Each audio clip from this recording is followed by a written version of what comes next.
High, welcome to my channel. It is মাত্র দুটি শব্দ, কিন্তু এর পেছনে লুকিয়ে আছে ভাষার এক অসাধারণ শক্তি।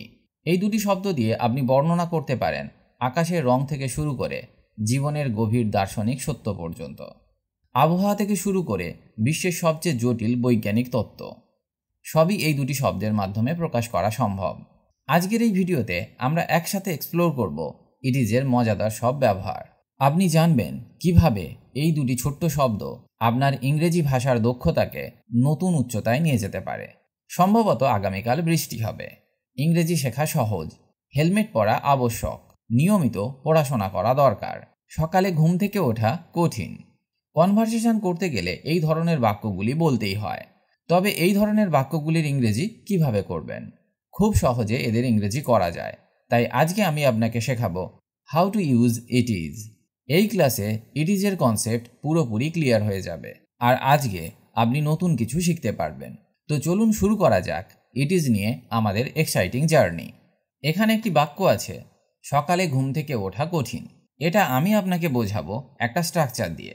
সবার প্রথমে আপনাকে এটা শিখতে হবে যে এই ধরনের বাক্যগুলি কিভাবে তৈরি করা হয়। সবার প্রথমে আপনাকে লিখতে হবে ইট ইজ, তারপর বসাতে হবে অ্যাডজেক্টিভ, তারপর বসবে টু, তারপর বসবে V1 বা ভার্বের ফার্স্ট ফর্ম, তারপর আপনাকে অবজেক্টকে বসাতে হবে। তাহলে স্ট্রাকচারটা দাঁড়ালো it is plus adjective plus to plus ভার্বের ফার্স্ট ফর্ম প্লাস অবজেক্ট। আশা করি এই স্ট্রাকচারটা বুঝতে পেরেছেন। অ্যাডজেক্টিভ কাকে বলে? অ্যাডজেক্টিভ এমন একটি শব্দ যা নাউন বা প্রোনাউনের গুণ, পরিমাণ, আকৃতি, রং ইত্যাদি বর্ণনা করে। যেমন খুব, বড়, সুন্দর, খারাপ, লাল, ঠান্ডা, গরম ইত্যাদি। এই শব্দগুলি কোনো জিনিসকে বর্ণনা করে, সেটা খারাপ না ভালো, সেটা লাল না নীল, সহজ না কঠিন। অ্যাডজেক্টিভের কাজ হলো এই কাজটা করা। তাহলে আমরা স্ট্রাকচার থেকে কি শিখলাম? ইট ইজের পরে অ্যাডজেক্টিভকে বসাতে হবে, তারপর টুকে বসাবো, তারপর ভার্বের ফার্স্ট ফর্মকে বসাবো, তারপর বাক্যে অবজেক্ট থাকলে সেটাকে বসাবো। চলুন কিছু বাক্যের ইংরেজি শেখা যাক। ইংরেজি শেখা সহজ। সবার প্রথমে আমরা ইট ইজকে বসাবো, তারপর অ্যাডজেক্টিভকে বসাবো। এখানে অ্যাডজেক্টিভ হলো ইজি, তারপর টুকে বসাতে হবে। এবার আপনাকে ভার্ব খুঁজতে হবে। ভার্ব কোনটা? এখানে ভার্ব হলো লার্ন। কি শেখা সহজ হবে? না ইংরেজি শেখা? ইট is easy to learn English. It is easy to learn English. এখানে একটা সহজ টিপস শেয়ার করে দিই। সেটা হলো আপনাকে মনে রাখতে হবে it is easy two. It is easy two এটাকে কয়েকবার বললেই মনে থেকে যাবে।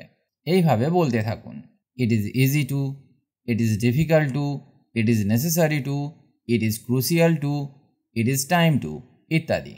এইভাবে আপনি যদি কয়েকবার বলেন তাহলেই আপনার মনে থেকে যাবে।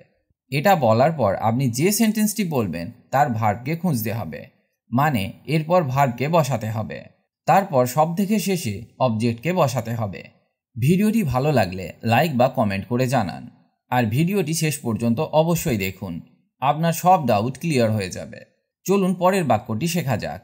সকালে ঘুম থেকে ওঠা কঠিন। সকালে ঘুম থেকে ওঠা কঠিন এটাকে আমরা কিভাবে ইংরেজিতে বলবো? It is difficult to wake up in the morning. It is difficult to wake up in the morning. It is difficult to কোনটা কঠিন? না সকালে ঘুম থেকে ওঠা। Wake up in the morning. Wake up in the morning. আশা করি এটাও আপনি বুঝতে পেরেছেন। আরও কয়েকটা উদাহরণ দেখা যাক। যেমন হেলমেট পরা আবশ্যক। It is necessary to wear a helmet. It is necessary to wear a helmet. এখানে ইট একটি নিয়ম বা প্রয়োজনীয়তাকে নির্দেশ করছে। নেসেসারি হলো অ্যাডজেক্টিভ এবং টু ওয়ার এ হেলমেট হলো ইনফিনিটিভ। পর্যাপ্ত জলপান করা অত্যন্ত গুরুত্বপূর্ণ। It is crucial to stay hydrated. It is crucial to stay hydrated. বা বলতে পারেন ইট is very important to drink enough water. It is very important to drink enough water. এখানে আমরা দুভাবেই বলতে পারি, ইট ইজ ক্রুশিয়াল টু বা it is very important to. পরের উদাহরণটা দেখা যাক। কাঁচ ভাঙা কঠিন। It is hard to break the glass. It is hard to break the glass. এখানে আমরা ইট ইজ হার্ড টু না বলে বলতে পারি ইট ইজ ইজি টু। তখন ইংরেজি এরকম হবে, it is easy to break the glass. It is easy to break the glass. কাঁচ ভাঙা সহজ। এখানে হার্ডের জায়গায় আমরা ইজি করে দিলাম, কত সহজে একটা বাক্য তৈরি হয়ে গেল। আর একটা উদাহরণ দেখা যাক। নিয়মিত পড়াশোনা করা গুরুত্বপূর্ণ। It is important to study regularly. It is important to study regularly. এই বাক্যে ইট একটি সাধারণ ধারণাকে বোঝাচ্ছে। ইম্পর্টেন্ট হলো অ্যাডজেক্টিভ এবং টু স্টাডি রেগুলারলি হলো ইনফিনিটিভ ফ্রেজ, যা গুরুত্বপূর্ণ বিষয়টিকে নির্দেশ করছে। আশা করি এগুলি বোঝাতে পেরেছি। আরও অনেকভাবে ইট ইজকে ব্যবহার করা হয়, যেমন বর্ণনামূলক বাক্য তৈরি করতে ইট ইজকে ব্যবহার করা হয়। স্ট্রাকচার: প্রথমে ইট ইজকে বসাতে হবে, তারপর অ্যাডজেক্টিভকে বসাতে হবে। যেমন এখানে ভিড়, it is crowded here. It is crowded here. এখানে ইট শব্দটি একটি স্থান বা পরিস্থিতিকে বোঝাচ্ছে। ক্রাউডেড হলো একটি অ্যাডজেক্টিভ, যেটা সেই স্থান বা পরিস্থিতির অবস্থা বর্ণনা করছে। আর একটা উদাহরণ দেখা যাক। এটা সুন্দর, it is beautiful. It is beautiful. এই বাক্যে ইট কোনো নির্দিষ্ট জিনিস বা পরিস্থিতিকে বোঝাচ্ছে। বিউটিফুল হলো অ্যাডজেক্টিভ, যা সেই জিনিস বা পরিস্থিতির সৌন্দর্য বর্ণনা করছে। ডেসক্রাইবিং ওয়েদার অর টাইম: আবহাওয়া বা সময় বর্ণনা। ফর এক্সাম্পল, বৃষ্টি হচ্ছে, it is raining. It is raining. এখানে ইট কোনো নির্দিষ্ট বিষয়কে বোঝাচ্ছে না, বরং আবহাওয়ার অবস্থাকে নির্দেশ করছে। ইট ইজ রেনিং হলো প্রেজেন্ট কন্টিনিউয়াস টেন্স, যা চলমান ক্রিয়াকে বোঝায়। আর একটা উদাহরণ দেখা যাক। এখন 3টা বাজে, it is 3 o'clock। It is 3 o'clock। এই বাক্যে ইট সময়কে নির্দেশ করছে। 3 o'clock সময়ের নির্দিষ্ট মান। এইভাবে আমরা আরও কিছু বাক্য খুব সহজে তৈরি করতে পারি, যেমন আজ আকাশ মেঘাচ্ছন্ন, it is cloudy today. It is cloudy today. বাইরে 10 ডিগ্রি তাপমাত্রা, it is 10 degrees outside. It is 10 degrees outside. এইভাবে ইট ইজ দিয়ে বাক্য তৈরি করতে পারি। ইট ইজের আর একটা ব্যবহার দেখা যাক। এক্সপ্রেস ওপিনিয়ন: মতামত প্রকাশ। এক্ষেত্রে স্ট্রাকচারটা হবে এই রকম। প্রথমে ইট ইজকে বসাতে হবে, তারপর অ্যাডজেক্টিভ বসবে, তারপর দ্যাট বসবে, তারপরে ক্লজ বসবে। এবার উদাহরণের সাথে দেখা যাক। এটা স্পষ্ট যে আমাদের আরও সময় প্রয়োজন। It is obvious that we need more time. It is obvious that we need more time. এই বাক্যে ইট একটি সিদ্ধান্ত বা উপলব্ধিকে বোঝাচ্ছে। অবভিয়াস হলো অ্যাডজেক্টিভ এবং that we need more time হলো ক্লজ, যা সিদ্ধান্তটি ব্যাখ্যা করছে। পরের উদাহরণটা দেখা যাক। এটা স্পষ্ট যে সে বিরক্ত। ইট is clear that he is upset. It is clear that he is upset. এখানে ইট একটি সাধারণ অবস্থাকে নির্দেশ করছে। ক্লিয়ার হলো অ্যাডজেক্টিভ এবং দ্যাট হি ইজ আপসেট এটি একটি ক্লজ, যা পরিস্থিতিটি ব্যাখ্যা করছে। আমার মতে সে ভুল। It is my opinion that he is wrong. It is my opinion that he is wrong.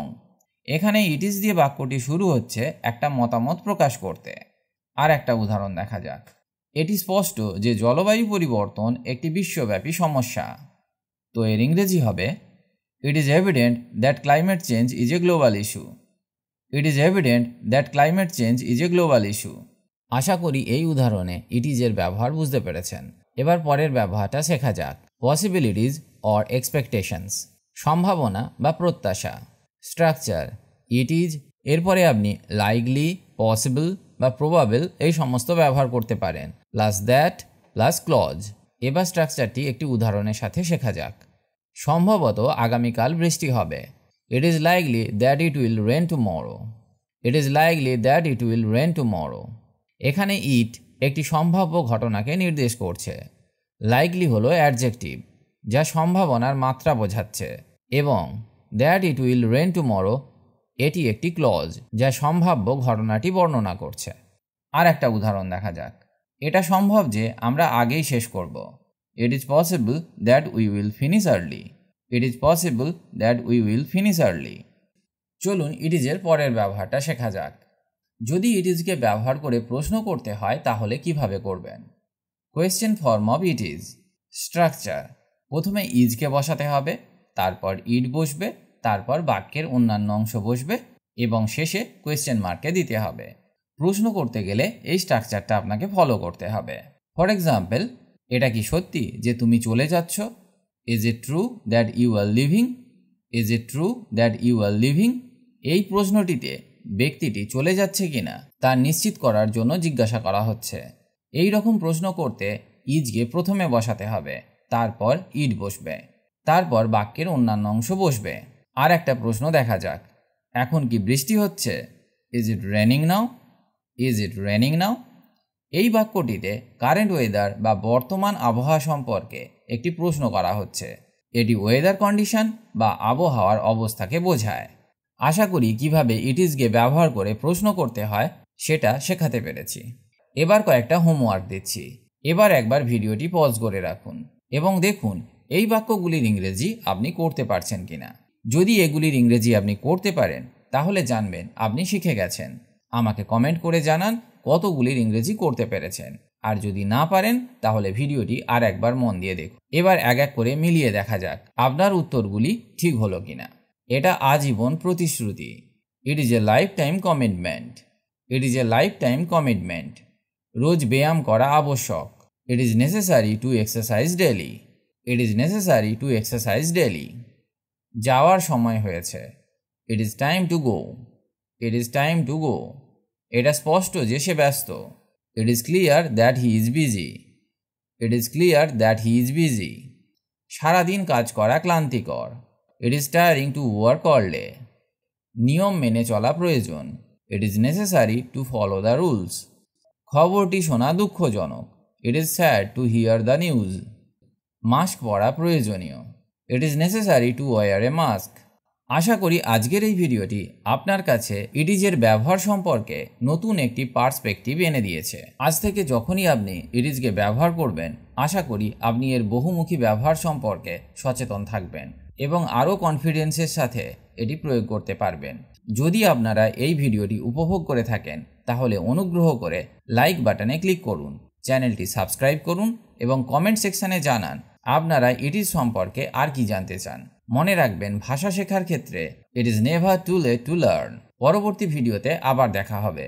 ততক্ষণ অনুশীলন করতে থাকুন, কারণ it is true that practice makes perfect. আপনাদের সবাইকে অনেক ধন্যবাদ।